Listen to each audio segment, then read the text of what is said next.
Well, good morning. I'm not as tall as Glenn, so I'm gonna move this down a little bit, sir. Indeed, a pleasure to be with you this morning. I'm sorry for the slight delay. I was gonna give some of my remarks off my phone, but as I have gotten older, the eyes don't adjust so well, so please forgive me for that. But I'm really not gonna talk for all the length of time that they have allotted, because I like to make this I like that for us to have interaction, because I believe that partners should be able to engage with one another. And with an honest evaluation of myself, I don't even want to hear my own self speak for an hour or so. But again, good morning. I would like to thank the Naval Postgraduate School President, Admiral Ann Rondo, and the Center for Homeland Defense and Security, Glenn Woodbury, for the opportunity to speak to you today. Your ongoing service to our communities, to your states, and to our nation is remarkable. So it's always a pleasure to be with my partners. For the past 20 years, FEMA has been proud to partner with CHDS. Together, we have elevated the Homeland Security profession through a rigorous curriculum designed to develop our nation's future generation of leaders. These leaders, like you, have gone on to tackle some of the nation's toughest challenges.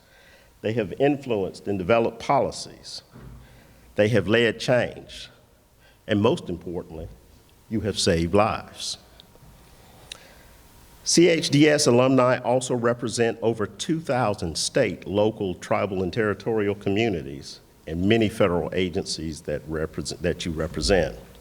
It's a testament to this school that over 1 million professionals in the Homeland Security community have benefited from the amazing programs here at CHDS. CHDS programs and the work of the alumni are critical to advancing FEMA's strategic goals and national preparedness goals. I'd like to talk a little bit about our nation's threat landscape. Because again, it's an honor to be in a room full of people who have answered the call and have a collective commitment to keep our nation safe, to ensure our homeland security and emergency management capabilities are the best in the world. However, we can only be the best if we all work collaboratively together. From government to academia, the private sector, and nonprofit partners, we must all lean in to the various mission sets, and we must gain a greater domain awareness of the specialties and capabilities that we bring to any fight or any situation. As you know, in our business, some threats we can see, and some threats merely show up in the sky.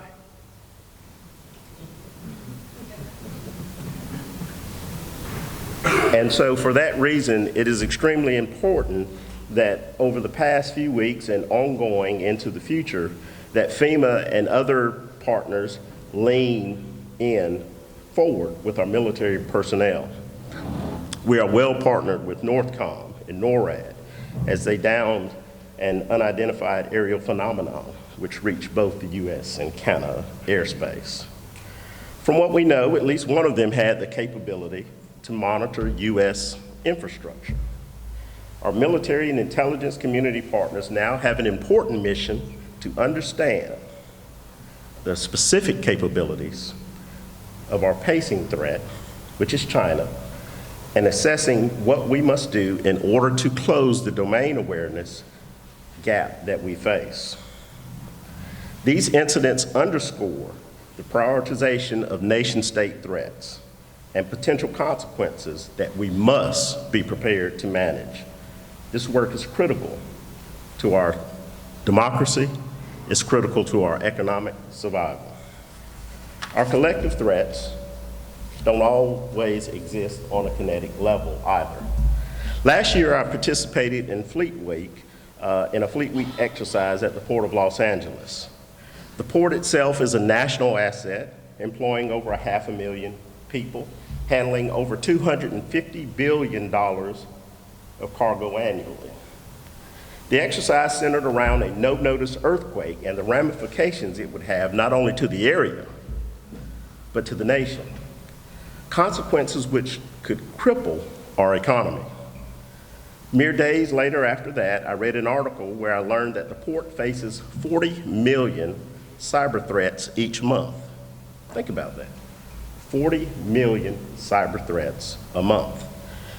In response to that acute threat, the port has teamed with the Federal Bureau of Investigation to invest millions in cyber protection to try and insulate their critical systems.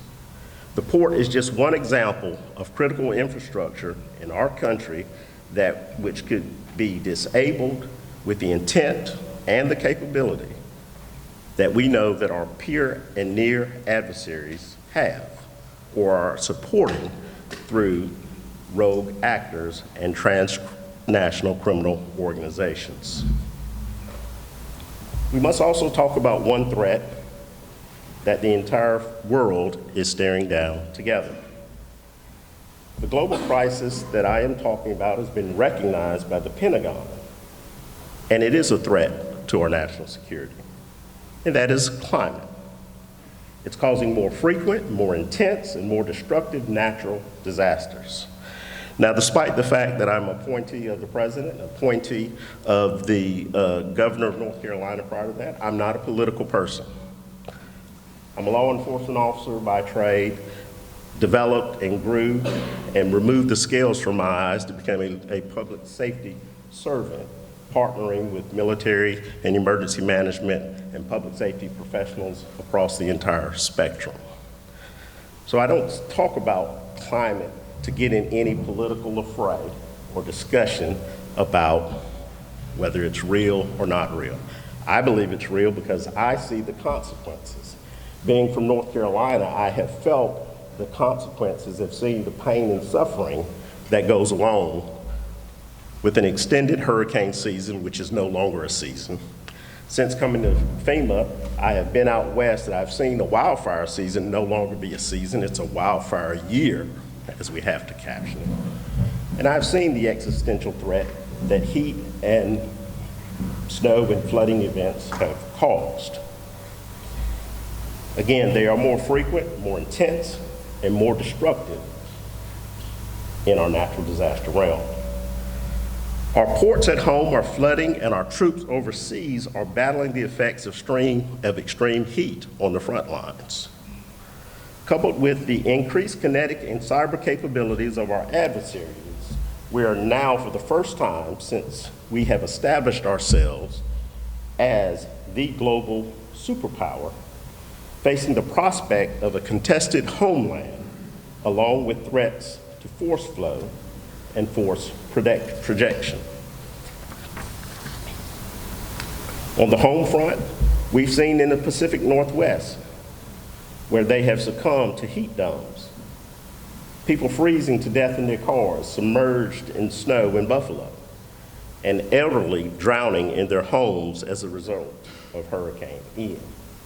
So at the heart of everything I think about is not just programs and the delivery of services from the federal government or my prior life in state government.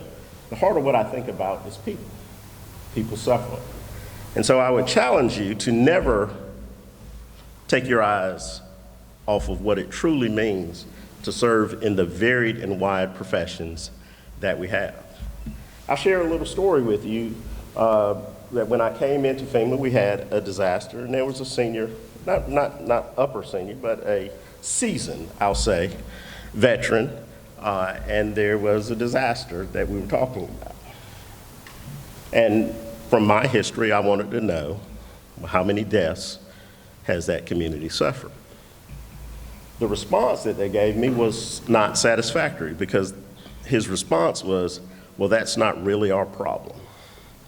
And then I said to him, that may be your perspective, but that may be the problem with FEMA to some degree, if we have people believing that.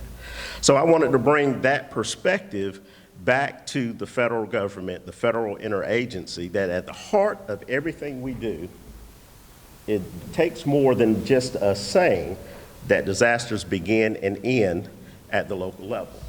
These are people. These are people in our communities. These are people that we're sworn to protect. These are people that we have vowed to deliver disaster assistance and planning to before, during, and after disasters. So I let them know that we should never forget at the heart of everything that we do are our people. Families have been torn apart and countless lives have been upended by these disasters. Last year's global disasters loss exceeded $313 billion, according to major insurance broker Aon. Incredibly, half those losses were incurred here in the United States. So that figure was worldwide. But half of those losses right here in the US. I don't have to tell you this, with those record losses and the losses of life, that this is simply unsustainable. You all see it clearly, clearer than most. So we have to take action to save lives and safeguard property. So what are we doing at FEMA? Here's how we are taking action to get ahead of those threats. At FEMA, we're committed to increasing climate adaptation investments across the nation, and we're doing it by funneling billions of mitigation dollars into communities. Your own CHDS Emergence program includes ongoing discussions on the impact of climate change and a session dedicated to using climate change as a positive opportunity to rethinking policies, strategies, and programs to address the current and emerging homeland security public safety issues and to develop resiliency in our communities. If we're going to be truly committed to building a more resilient nation, we have to build resilience in all of our communities. So we're committed to leveraging our authorities, partnerships, and policies to enable communities to directly address their own threats to climate change. And we're doing so by rethinking how we deliver assistance. And we committed to helping communities build their capacity to get better prepared for, respond to, and recover from all hazards. Our suite of preparedness grants continues to fund important capacity building efforts at the state and local level to ensure our readiness for acts of terrorism or natural disasters. All of these investments of money, time, personnel, they matter tremendously. They matter because building capacity to protect, prevent, mitigate, respond to, and recover from all hazards across the diverse communities which constitute our nation, in other words, our speed to need, contributes to our domestic resilience. Our domestic resilience, in addition to reducing human suffering and physical loss, also serves as a primary deterrence against adversarial action. A cost imposition equation, if you will, which protects our citizens and our homeland. But none of this is possible without people doing the work. The fact is that we're seeing additional high rates of burnout in our profession and across the Homeland Security and Emergency Management profession due to an unrelenting disaster cycle. And we all understand in this room that this repetitive work, this operational tempo that we're under, can take its toll. 10 years ago, FEMA was managing an average of 108 disasters per year. Now that number is over 300 disasters per year. People are tired, and rightfully so.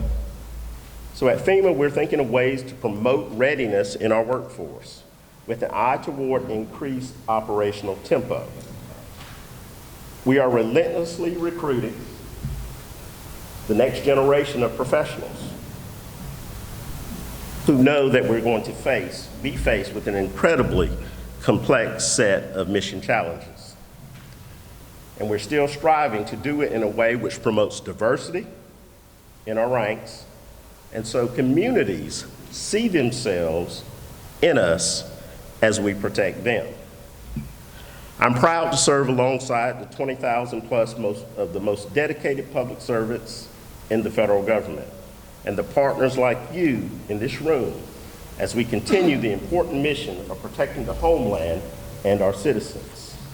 One of my key principles at FEMA is to ensure that we're not just viewed as a resource. We're more than tarps and bottles of water, but as a true collaborative partner. As we manage the process of addressing incidents together, never underestimate the power of your leadership, no matter where you are. It can be empowering, profound, and transforming. Not only transforming to the community at present, but to generations yet to come.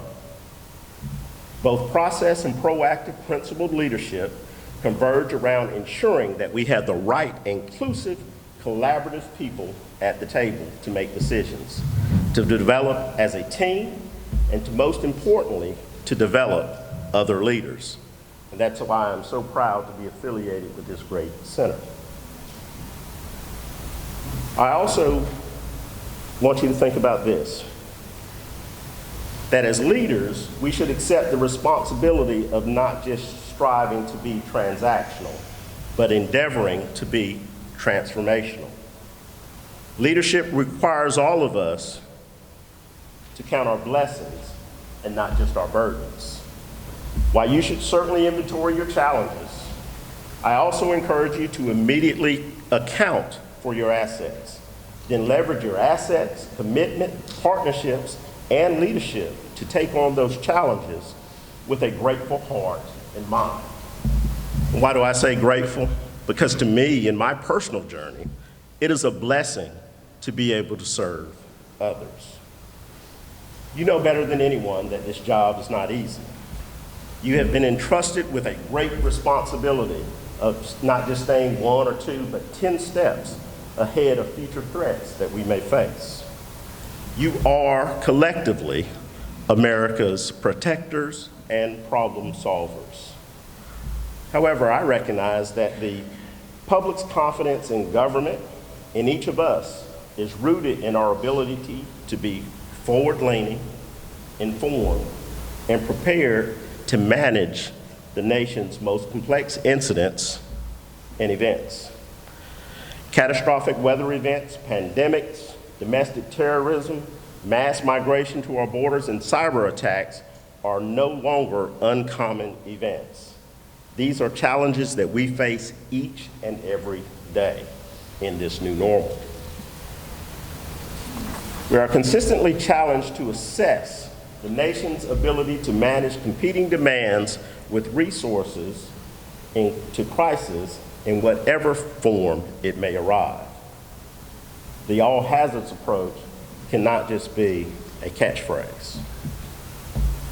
When we only have so many people, a finite amount of assets, how do we balance the competing demands is one of the daily struggles that we all face.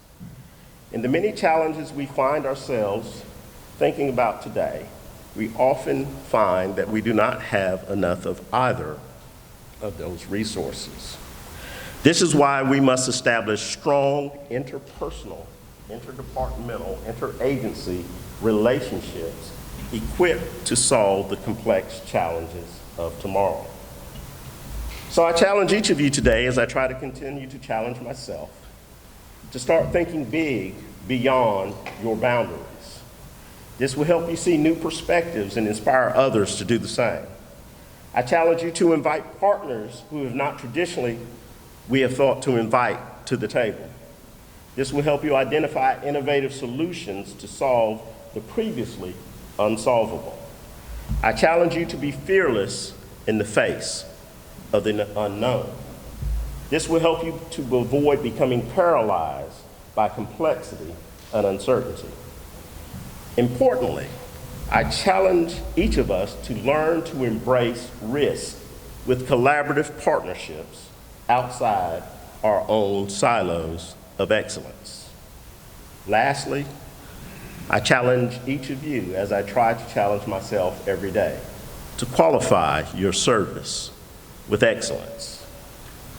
This will help you make decisions that will hold the greatest reward.